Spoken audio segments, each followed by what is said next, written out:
Yeah, Bella started writing shit on my wall. I don't really know what it says, but annoyingly. Right, what I was going to say is I've started doing this thing where in Lightroom, which is a photographer's kind of tool, you can just kind of edit the photos in a certain kind of style. And what I found started doing is for individual clients is I will make a LUT, which is like a kind of filter as such that will go over every single one of their images. So like I'll show you a few examples now on the computer.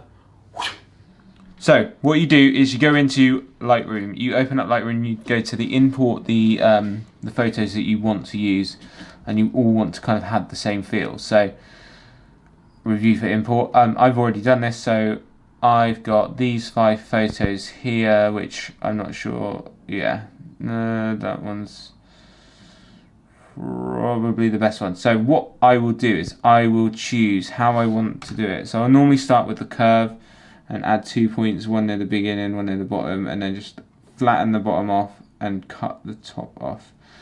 That, I don't know, I just like the cloudiness that it kind of gives me. I will then go on and adjust the exposure. Take it up a little bit. Contrast depends if you want a high contrasty image. Not all images I feel suit it. Some do, but not maybe this one.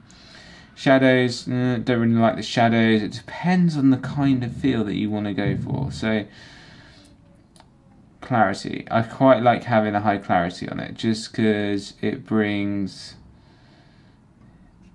that kind of feel to it. I always do that one. I hate that one. The colours, say you've got a certain colours scheme within your business, or yeah, you want to kind of pop certain colours, so maybe I want to pop all the greens, so I can select the greens, and then, or maybe depop all the greens and have it as more of a grey kind of scale, which puts the emphasis on the individual if you're shooting more nature and outdoors.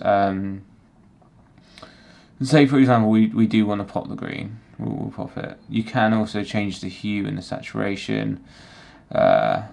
Yeah, and then maybe pop the turquoisey a little bit, just so then that will pop the darker colours that you can see in there.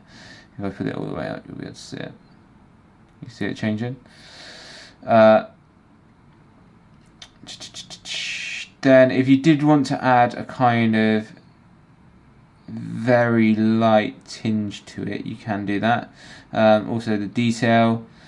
But the main thing is, so this is basically you having to play about with it, you choosing what you want, and then what you would do is go to presets, go to color, go to the top, and then go to create preset. Name this under don't know, new shoot, save. So now if I go to that one, I can find the preset that I've already saved, save as that. Preset that I've already saved, change it. Preset that I've already saved, change it. Preset that I've already saved, change it. So as you can see here, I've got one for myself that I've saved.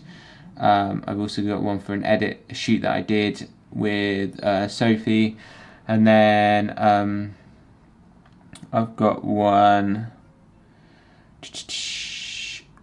somewhere. I've lost it. No. Yesterday. So I actually made one for this client, which looks pretty cool. So that's they've all got the same kind of feel to it, and it just kind of, so now whenever I get an image or work with that client, I know that I can add that feel to it. Obviously some images like this one, I needed to up the exposure a little bit just because it was a darker image, and again on this one right up that time. Yeah, hope you find that useful. Yeah, I hope you found that useful, that little tip of just using Lightroom to kind of have consistency throughout all your photos. And it works really well, especially if you've got an agency and you want your client's photos looking consistent throughout. You can just make the LUT, add it to all the photos, and then edit the photos, and it just kind of speeds up your process. I hope you find this useful. If you did, please give it a share. Thank you very much for watching. Bye.